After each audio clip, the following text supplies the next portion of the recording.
going to be 38 degrees today. You're lucky. You're going to be over and done with early in the morning.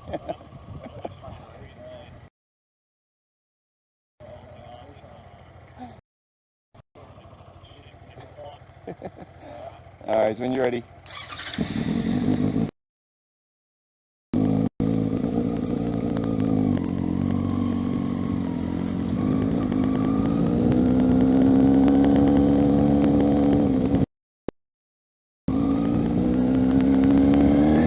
Right here.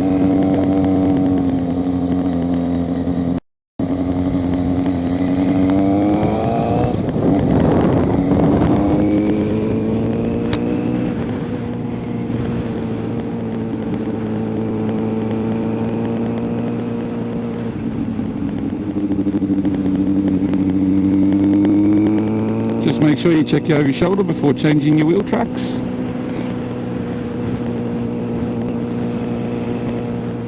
When we're taking off, for example when we just left the driveway, just remember to try to keep your right foot up instead, because then when you're riding slowly you can use that rear brake a little bit, just to help with your balance if you need to. Going to be lots and lots of wind today. It's not enough to knock you off the bike, but it is enough to push you around on the road, so just do your best to maintain your line, okay? Right hand wheel track here, good.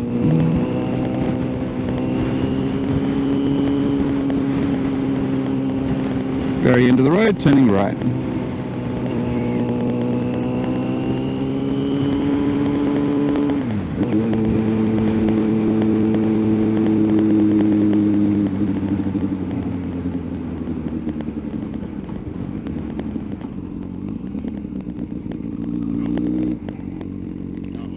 What gear are we in? Went up by accident.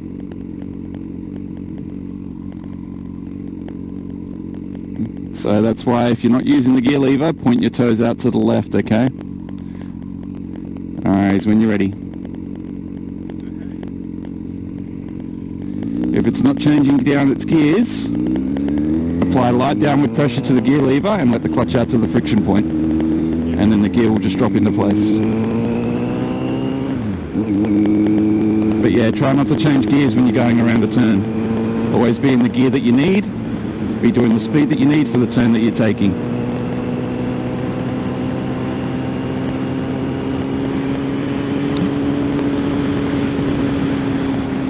And we'll take our next right-hand turn.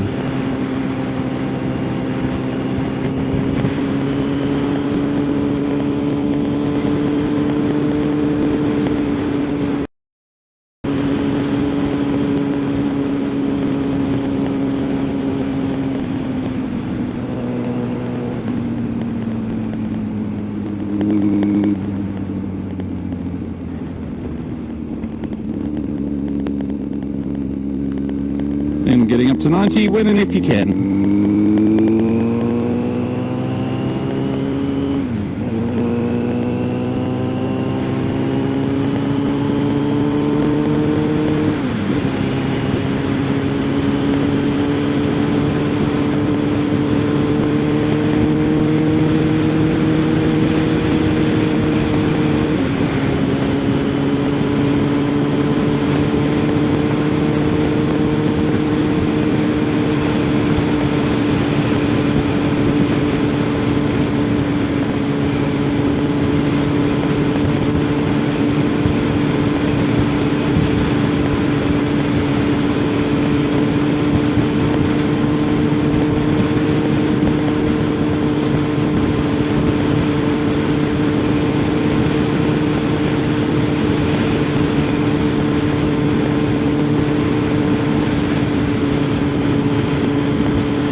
Turning left.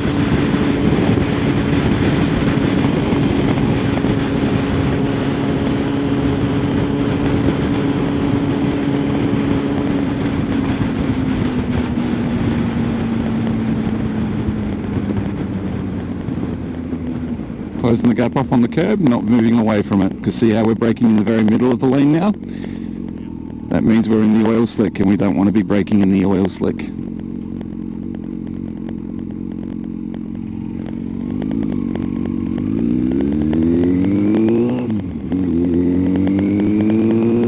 So yeah, when you're approaching like a left-hand turn, for example, yeah, don't move away from the curb. Just maintain your left-hand wheel track.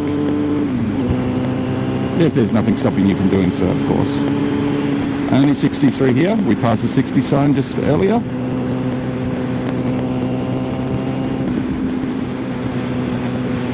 And then we're going to turn right at the end of this street.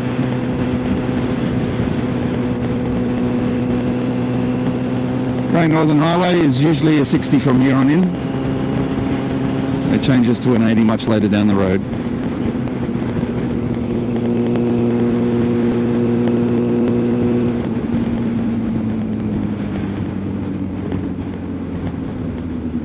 Oh, this is good. Looks like we've got a tailwind now. So yeah.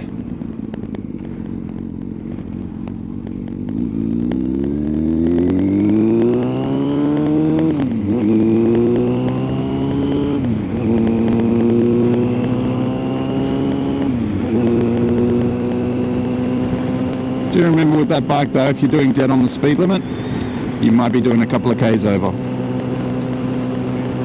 Yeah, unfortunately. I've only ever come across one CB125 whose speedo was correct. Every other one I've come across so far, their speedos have always been slightly out.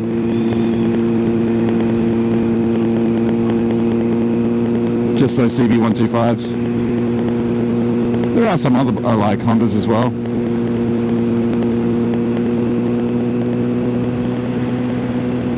There we go, now we can go up to 80.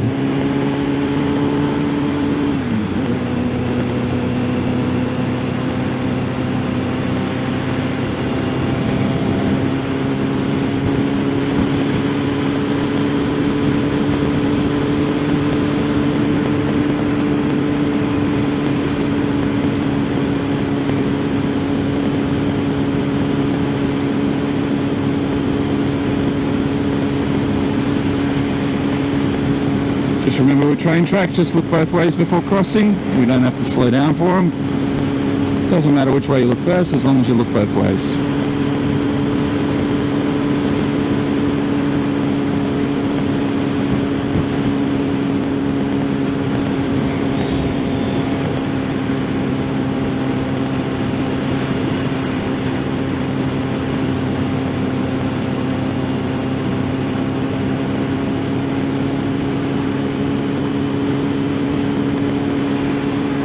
Left-hand wheel track for now. Just sometimes you've still got oncoming cars through these lights. And you're lucky today, there is nothing. Yeah, may as well.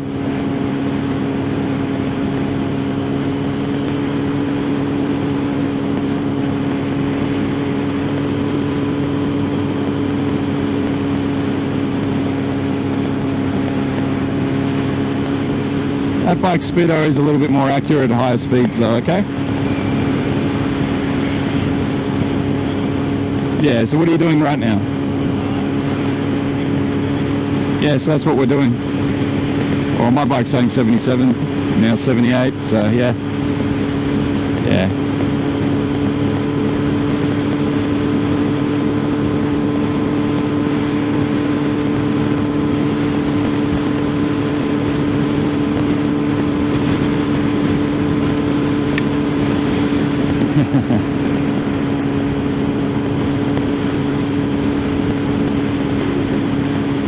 Actually, there's not really much wind around at the moment. Look at the trees. If the trees are moving, it's all it's all in your head.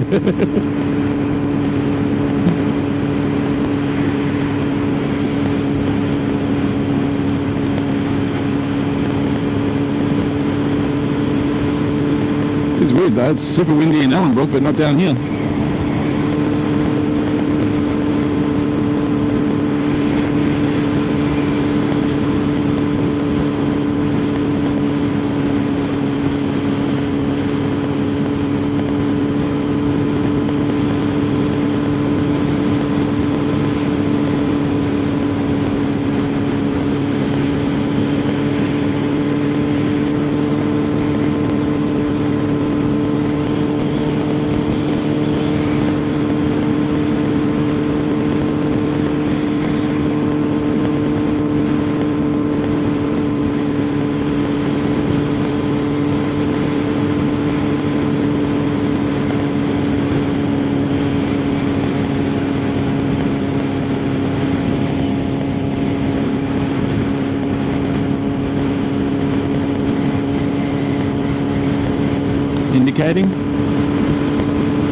Checking our mirrors, looking over our shoulder. There we go. So don't wait until you get right at the merge to indicate and do everything. Treat the actual merge point itself like a turn. So you wouldn't indicate at the last moment for a turn. So yeah, don't do it for a merge point.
So Midland is pretty straightforward when it comes to its speed limits.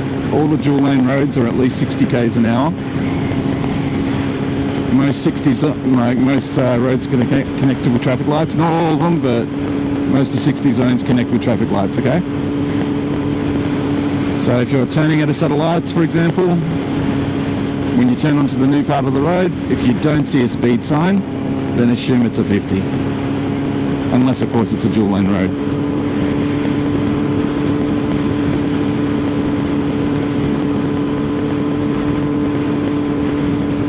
Lots of merge points, lots of stop signs. So just got to keep an eye out for those as well.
Sometimes it's good just to check your mirrors before you actually start slowing down, so you know if there's a car behind you. And if there is a car behind you, sometimes it's good to actually use your brakes to actually slow down with, so then you can get that rear light on, just so it gets their attention behind us.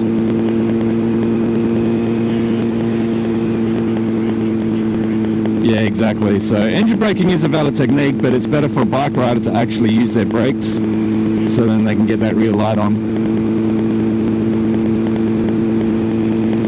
No, only that, engine braking doesn't slow you down as quickly as what using your brakes does. We're going to go through the lights and then left at the roundabout, okay? So left-hand wheel track, left-hand lane, right-hand wheel track for now.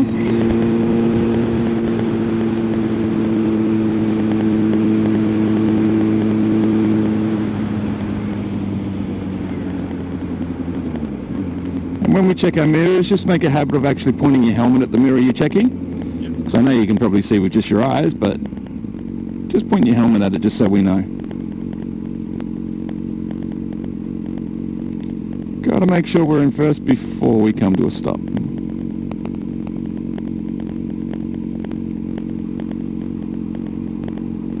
What gear were we in when we stopped then? 2?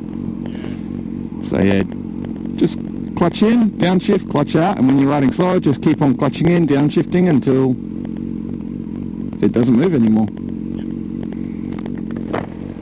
Or you can check the dash to see. Well, if you can see that gear indicator, just check the dash first while you're slowing down as well, so you know what gear you're in too.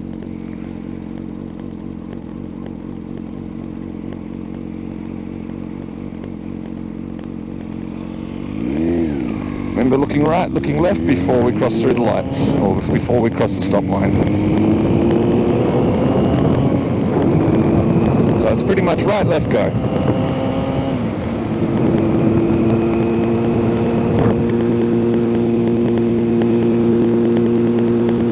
Indicating for this turn.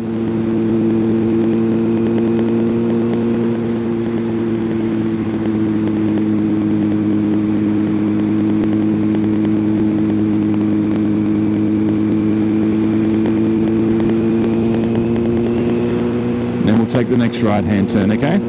With the merge point again, just remember, get your indicator on, then mirror, then shoulder check, okay? Shoulder check's always the last part of the sequence. When it comes to changing lanes and merging and things like that, always the indicator first.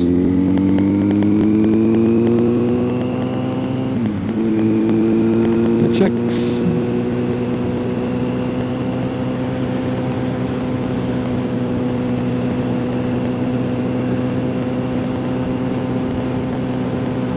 The checks. Now with these lights up ahead, there's a merge point on the other side of the lights, so it's kind of like those smaller set of lights in Ellenbrook. We want to indicate halfway through and look over our shoulder before we reach the other side, because it's already a single lane on the other side of the lights there. So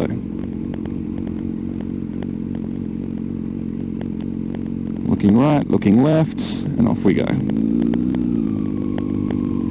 Indicating to our right, looking over our shoulder, and then going to wherever we need to be. Oncoming cars, so left-hand wheel track. So you're on the oil slick at the moment, so looking over your shoulder and just correcting yourself. Head checks. Lots of side streets around. Yep. 4 things that I look out for. Side streets, my road positioning, my speed, and my mirrors. Just constantly checking all those 4 things.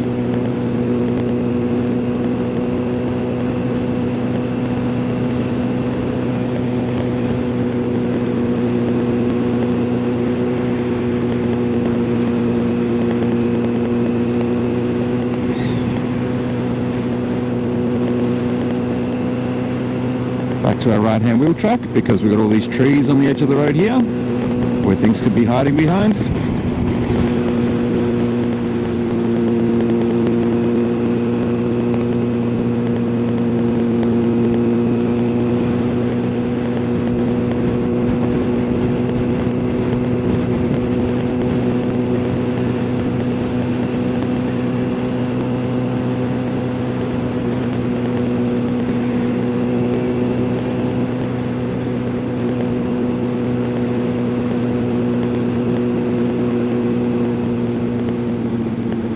Left-hand lane, right-hand wheel track.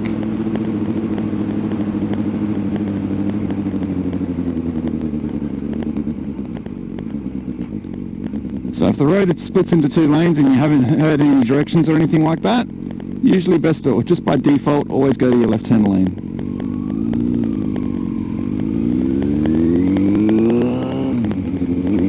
Doesn't matter if you are in that right-hand lane, it just means if you don't need it, then you're going to have to do a lane change anyway to move back to your left.